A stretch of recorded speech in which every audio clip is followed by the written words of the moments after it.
again. It's the Pillsbury House Party. The Pillsbury House Party, produced and transcribed in Hollywood, presented to you by Pillsbury, makers of those wonderful new Pillsbury cake mixes, and starring Art Linkletter.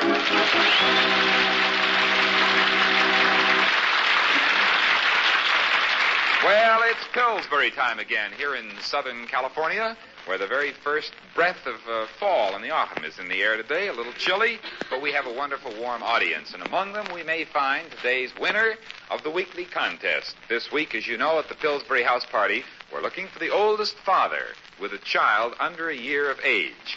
You never can tell who we're going to find. So, fellas, let's circulate up and down the aisle and find some fathers who have a child under a year of age and who is perhaps 30 or 40 or 50 or 150. What is the oldest that we find out there?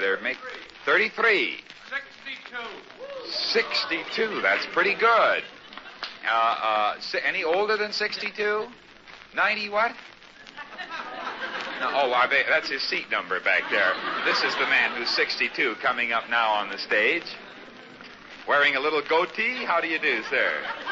Nice to see you. I haven't seen one of those little chin whisker adornments for a long time. That's on account of an accident that I had last night. Oh, so you have a couple of scars there, so you wear a little mustache. What is your name, sir? Owen Jensen. And where do you come from, Owen? I was originally come from Utah. I was born in Pleasant Grove, Utah. And what's your business? I was a tattoo artist for 32 years. Now I manufacture equipment, and I sell it to chinchilla ranchers and fur farmers all over the country. Chinchilla ranchers? Well, no wonder you're wearing that little goatee. That's sort of a chinchilla. What are you carrying here? Here's a write-up we got. Oh, in the Los Angeles Examiner, it says that this is your daughter? No. This is my son. Well, I mean, you can't tell in the picture. It's a little boy or a little girl. And that is your wife? Yes, sir. Oh, it says here, Dainty Dottie's first. Circus fat lady smiles as her 9-pound, 4.5-ounce son, born in cesarean operation yesterday, voices his objection. Oh, you married a circus fat lady? Yes, sir. Well, I'll be darned. I guess you met her because you were a circus tattooer? Well, I met her through... She was also a tattoo artist, and she come to me to buy tattoo supplies. And how much did she weigh? Well, she weighed about 585 pounds. When you fell in love with her? Well, you certainly got a lot there, didn't you? Think of all the tattoo territory there was. Huh? I have tattooed her. She's tattooed on her. She is. Acres and acres, and all mine. Well, tell me, has she reduced any? Oh yes, they reduced her a great deal for this operation. In other words, most ladies gain weight when they're going to have babies. Yours lost. She lost. How many pounds did she lose? Well, I think she lost about 125 pounds. Oh, Some people here would vanish completely if they lost that many pounds. If you want some real identification, here it is. Oh, my goodness. Look at that. Turn around and show the folks. He has tattooed inside his lower lip, where it doesn't show ordinarily, his name, your name. In other words, they will always be able to know who you are. That's right. And this is your first child. My first child. At the age of 62. 62. And the circus fat lady. That's right. Oh, that's a wonderful story. Believe me, that is an amazing human interest story. And I see you brought along the birth certificate of the child. And that proves that a lady who weighs 300 or 400 pounds doesn't have babies that weigh any more than the average baby. No. Well, for being today's winner, we have several prizes for you to take home to Mama. A package of Pillsbury white cake mix to keep her weight down. Oh, you use it all the time? All the time. Fine. And here's a set of King's Men in gold flagons, the world's finest toiletries for men, for you. And for the baby, a full year's supply of assorted beech nut baby foods, 8 cases full, especially packed in sparkling Duraglass jars for convenient warming and storing. Compliments of Pillsbury. Thank you very much.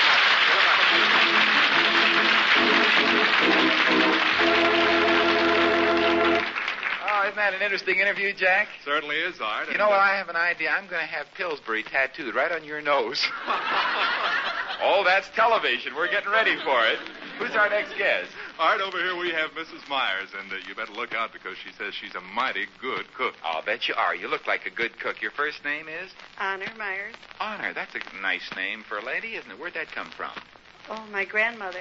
Uh-huh. And you're from where? Santa Monica. And originally? Chicago. And you're a grandmother yourself? Right. How many children did you have? 3. And how many grandchildren? 2. How long you been cooking, Honor? About 30 years. And can you bake a cake?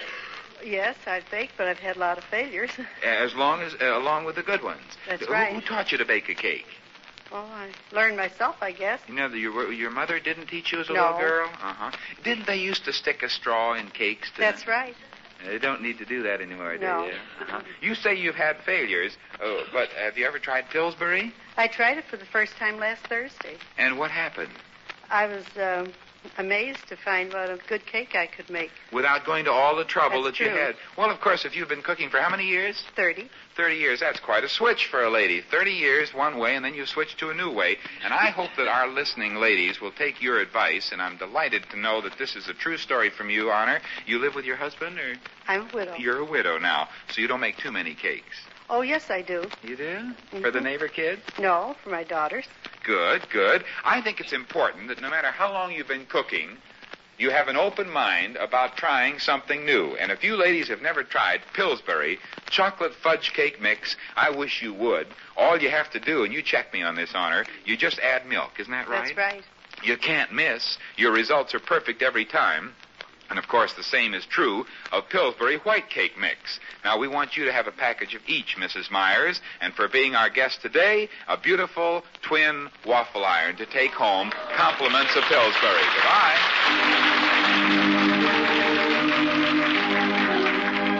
And now Art Linkletter talks to our 5, 9 to 11-year-old school children who were brought here in a Tanner limousine from the Virginia Road School. The what school is that, Virginia? Virginia Road. Oh, that's a public school, isn't it, Gary? Yes. My, you're a handsome-looking fellow. Stand up here and let me see how tall you are. You're how old, Gary? I'm 11 years old. What's your whole name? Gary Judas. Now, you have one of these trick haircuts where you comb it back at a pompadour and then suddenly switch it over in a sort of a ducktail. Isn't that what it's called? Yeah, I guess so. Yeah, it's pretty fancy. What are you aiming to be when you grow up, Gary? I'd like to be an actor on television, an impersonator.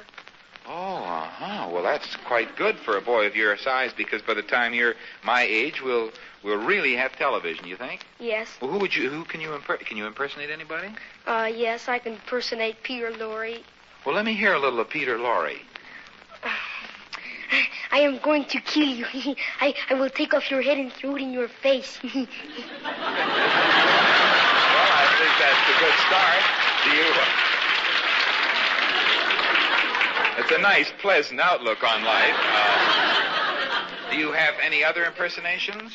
Yes, I can impersonate Humphrey Bogart. Well, let me hear Humphrey Bogart. All right, Louie, come out of that bathroom and come clean. That's Humphrey Bogart as a child. Who else do you have? Jimmy Stewart I can impersonate. Well, let me hear a little of Jimmy Stewart. When I was a boy, my mother said crime wouldn't pay. Yeah, at least as much as it used to. Yeah. I don't know what the word fair means. Say, yeah. I think that Edward G. Robinson was passing there, right in the middle, said hello to Jimmy. Thank you, Gary. I think you're a fine actor. And Rhoda, what's your whole name? Rhoda Corba. Rhoda Corba. And I knew a girl once whose last name was Stump, and they called her Rhoda. That's the absolute Rhoda Stump. But you're Rhoda Corba. And how old are you, Rhoda? 10. I'll bet you're a lot of help around the house, huh? You are? Don't you ever fix anything or do anything? Yeah, sometimes. What do you fix? Oh, just any old thing. Any old thing around the house. It looks like it needs fixing, huh? What does your daddy and mother do, Rhoda? Well, my father's a painter and my mother's a housewife. Your father's a painter. What sort of things does he do? Portraits? No, he paints houses. Oh. Well, Rhoda, what do you like to do best? Well, I just like to make new friends. Well, I think that's a wonderful thing to make new friends. If you make lots of friends in your lifetime, you're going to be a very, very rich girl. You know what that means?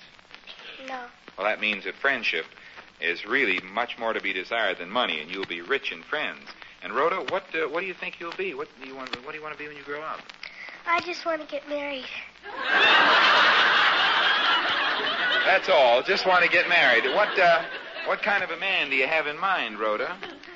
Oh, well, see, I'm short, and I want a man that won't call me shirt stuff and peanuts. I think that's a reasonable request, that your husband not call you short stuff or peanuts. Anybody around here call you short stuff or peanuts? Gary Judas and Eddie Abraham. Gary. Gary. Do you call her short stuff? No. Do you call her peanuts? No. What do you call her? A lot of names. But not those two. Well, you don't marry him then, will you, Rhoda? No. All right. He says so, too. Hello, young man. You stand up here. Since we have big boys and girls today, instead of sitting down, I'll talk to you while you're standing up. You're Mr. Who? Robert Del Campo. Uh-huh. Robert, I understand you're a businessman. Yes, I sell papers at Crenshaw in Washington. That's a very busy corner, and you're there every morning or afternoon or when? No, I start selling at 4 o'clock and I end at 6:15. Yeah, well, you know that this is an advertising plug that you're getting on the radio right now? Yes. You know what this time is worth coast to coast? No. You just talked there for about 20 seconds. That will cost you $890. That much? Yeah, how much do you make a week? $5. Well, maybe we better take a percentage for the next 10 years. What paper do you sell, Robert? The Mirror. Uh-huh. How does it sell these days? Not too good. How many do you sell between 4 and 6:30? Around 15. 15 papers? Yeah. Is that all? Yeah. Well, how much do you make per paper? I don't. I make $1 a night guaranteed. Oh, uh-huh. And do you get any tips? Yeah, sometimes. Who tips, the men or the women? The men. Oh, how does it happen that the women don't tip? 'Cause they have the nickel.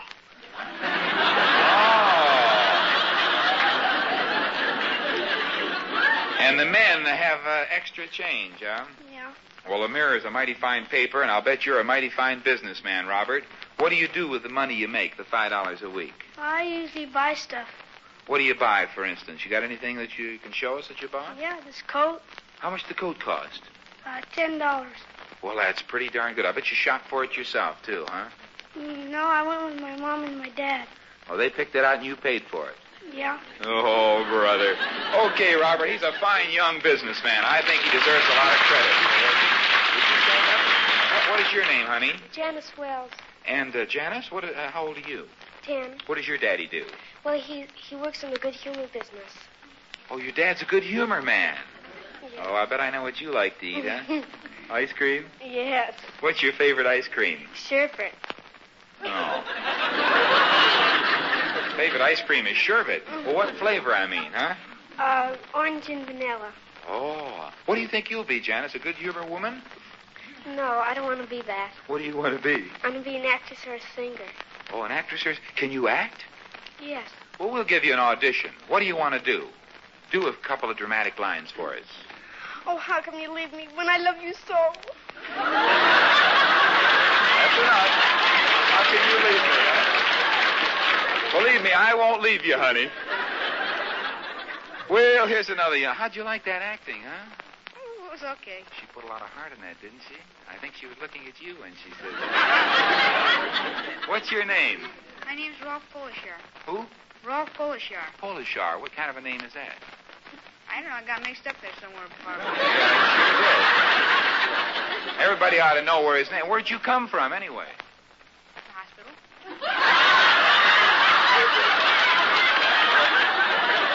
I mean, your family. That must be a name from Middle Europe somewhere, huh?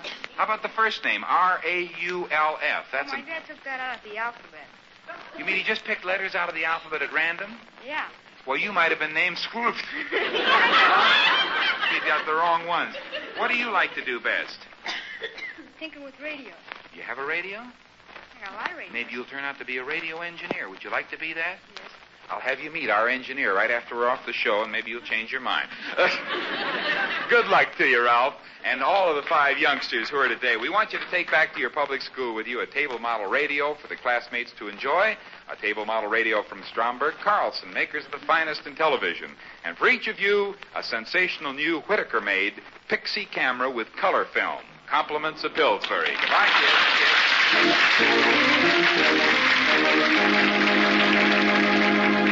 Hey, you know, Art, ever since we got our new sponsor, Pillsbury, I've been in for an awful ribbing. How's that, Jack? How's that? Well, every time you talk about how easy it is to make a cake with Pillsbury cake mix, you say, why, even Jack Slattery can make one. Well, what about it? Well, it makes me look as though I were incompetent or something. So right now, I'm going to mix up a Pillsbury white cake, and I'm going to do it blindfolded. Blindfolded. Bring Watch on this, the ladies and blindfold. gentlemen. Bring on the blindfold. Put the apron over him, and Marty, give him the blindfold. Now he's walking back towards the table. Jack Slattery is about to mix a cake blindfolded. Now you got the tabletop in mind, have you, Jack? I'm ready. All right, what are you going to do first? Well, all I do is reach for the Pillsbury white cake mix and pour it into the bowl here. He's pouring it right in the And bowl. I reach for the milk, and I measure out, I think that's a cup, isn't it? Yeah, I measure You're out pouring it down the front of my coat. Sorry, old man. That's I measure out a cup of milk. I pour half of the milk into the bowl. I reach for the spoon, stir it up, and I'm on my way to a wonderful white cake. It's How do you easy. like that? He's making a cake blindfolded, ladies, and that proves it that Jack Slattery could even mix up a Pillsbury white cake. But what's more, he can do it blindfolded, and so can you. Of course, you don't have to get a cake that's so tender and so moist. It's the kind of cake that'll have folks talking behind your back, asking how come you can turn out such a marvelous cake, and what your secret is. So don't do it blindfolded. Don't do it Jack Slattery. But try Pillsbury white cake mix in your own kitchen. And while you're at it, try Pillsbury chocolate fudge cake mix, too. They're both wonderful.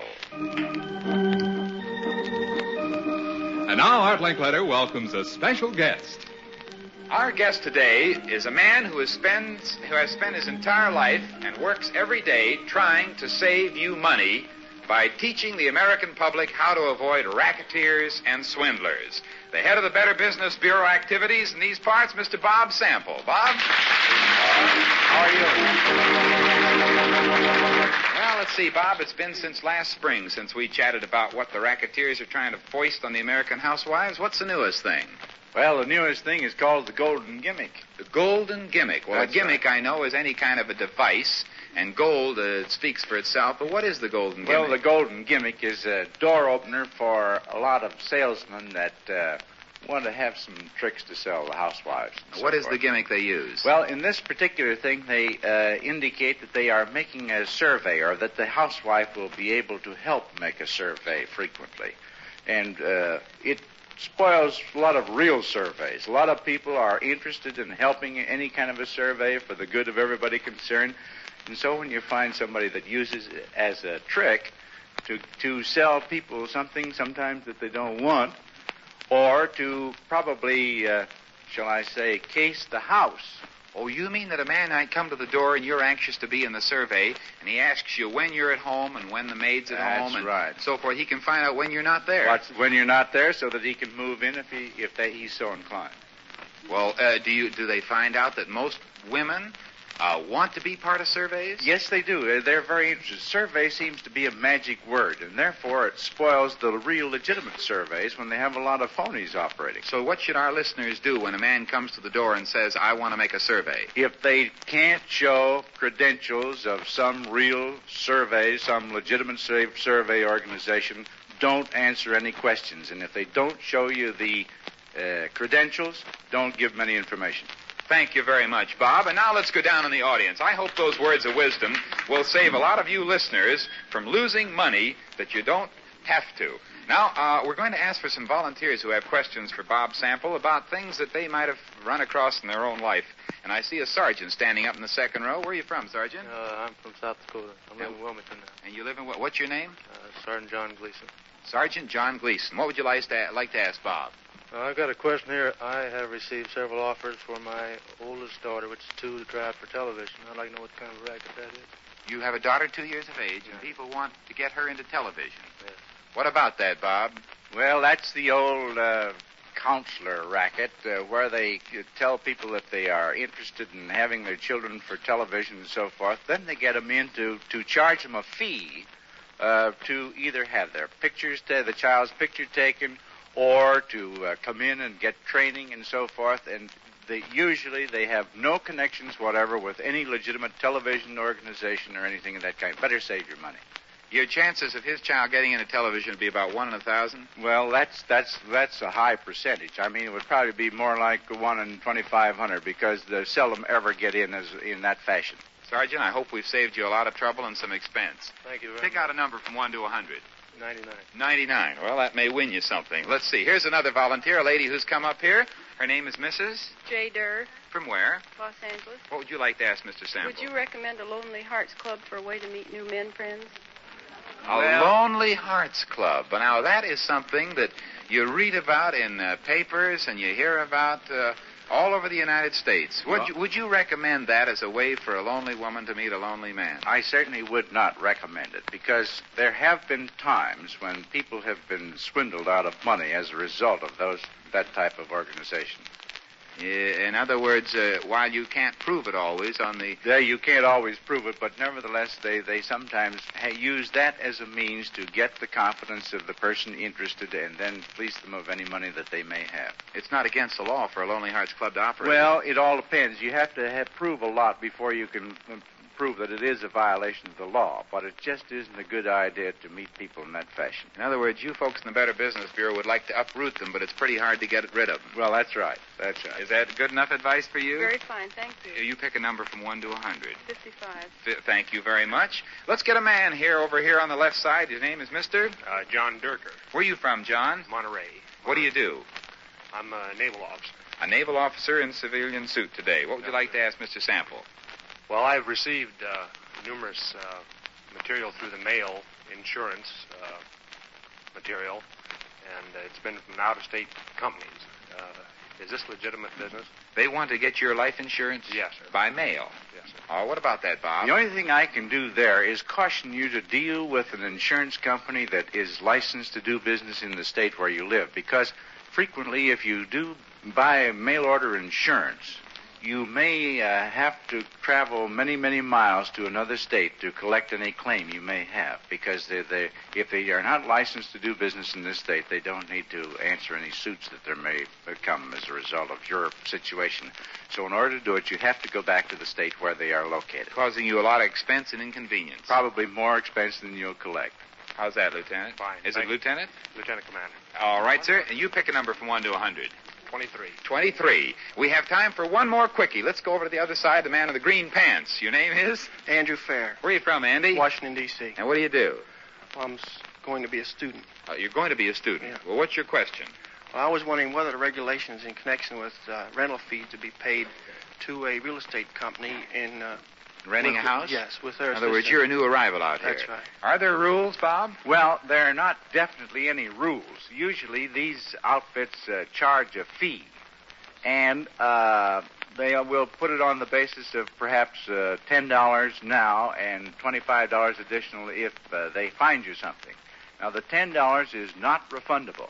So if they don't find you anything, you're out $10. They do just enough to make it possible to collect that make it legal to collect that $10, and then you may still be out of the house and out the 10 too. In other words, you shouldn't pay till you get something. That's a good idea. That's good advice. You pick a number from 1 to 100. 13. What's the lucky number today, Jackson? All right, our number is 4, and Andrew Fair was closest with 13. Stay right up here, Andy. You've won for yourself a new house. Oh, no, wait a minute. Your prize is very lovely. It's an Evans showcase, an ensemble of table lighters, one for every room in the house, 2 of the new sensational Evans automatic pocket lighters, all in a beautiful velvet-lined walnut case. Compliments of Pillsbury. And thank you, Bob Sample, for being our guest of honor today. And now, listen to this. You know, one good way for you gals to make a hit at home is to dress up the dining room table with warm, fragrant, homemade rolls fresh out of the oven. Now, I know it used to take a lot of work and experience to bake good rolls, but no longer.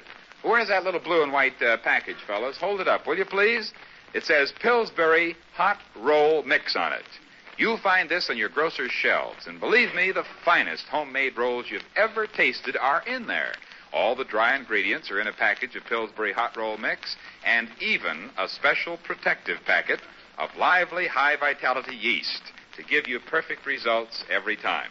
To make the dough, you just add water to the yeast, stir in the mix, and it's that simple. The rolls, well, I've never eaten rolls more delicious. So take my advice, gals. Get yourself a package of Pillsbury Hot Roll Mix today. Well, looks like our time has gone by here. I had some other things in mind, but we'll be back on the air tomorrow. giving a deserving singer his first break in radio. Until then, this is Art Linkletter saying goodbye from Pillsbury. Transcribed from Hollywood, this is the John Goodell production. This is ABC, the American Broadcasting Company.